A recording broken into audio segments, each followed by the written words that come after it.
বদলি করা হয়েছে জেলা এসপি। নারায়ণগঞ্জ জেলা পরিষদ সংলগ্ন জেলা প্রশাসক ও জেলা রেজিস্ট্রি অফিসার মাঝামাঝি অবস্থায় রয়েছে মাদকের স্পট। সেখানে সকাল সন্ধ্যা অর্থের বিনিময়ে দোকান পণ্যের মতোই মেলে মাদক। সুমন ইসলামের তথ্যচিত্রে বিস্তারিত জানাচ্ছেন লাবণী আক্তার। নারায়ণগঞ্জ জেলা পরিষদ সংলগ্ন জেলা প্রশাসক ও জেলা রেজিস্ট্রি অফিসের মাঝামাঝি অবস্থায় অবস্থিত রয়েছে মাদকের স্পট। সেখানে সকাল থেকে সন্ধ্যা পর্যন্ত বসে মাদকের হাট। অর্থের বিনিময়ে দোকান পণ্যের মতোই মেলে মাদক। পূর্বে এই মাদকের স্পটটি নিয়ে একাধিক সংবাদ প্রকাশ হয়েছে। সংবাদ প্রকাশ হওয়ার পরে সেটি বন্ধ তো হয়নি, বরং নতুন আঙ্গিকে মাদক কারবারিরা আয়কর অফিসের আগে জিএনজি স্ট্যান্ডে গড়ে তুলেছে আরেকটি মাদক স্পট।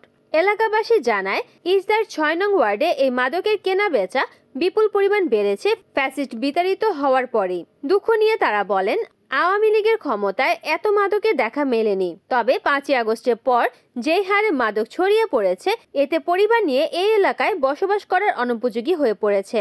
নাম প্রকাশে অনিচ্ছুক অনেকেই জানায়, এই মাদক ব্যবসার সাথে জড়িত কতিপয় বিএনপির কিছু স্থানীয় নেতাকর্মীরা। সেই সাথে প্রশাসন যদি এই এলাকায় চিরুনি অভিযান চালায়, তাহলে বিপুল পরিমাণ মাদক উদ্ধার করা সম্ভব হবে। স্থানীয় সূত্রে আরো জানা যায়, মাদক কারবারিদের ব্যাপারে মুখ খুললেই হতে হয় হামলার শিকার। হাতে দেশীয় অস্ত্র সহ দলবল নিয়ে এলাকায় বিশৃঙ্খলতা ঘটায় তারা। একজন দলীয় কর্মীর সাথে কথা বলে তিনি নাম গোপন রেখে বলেন, বাংলাদেশ জাতীয়তাবাদী দল শহীদ প্রেসিডেন্ট জিয়াউর রহমানের আদর্শিত একটি দল। এই দলের ভাবমূর্তি নষ্ট করার পয়তারায় রয়েছে কিছু কতিপয় বিএনপি নেতাকর্মীরা। রিপোর্ট করেছেন সুমন ইসলাম, এনএন টিভি, নারায়ণগঞ্জ।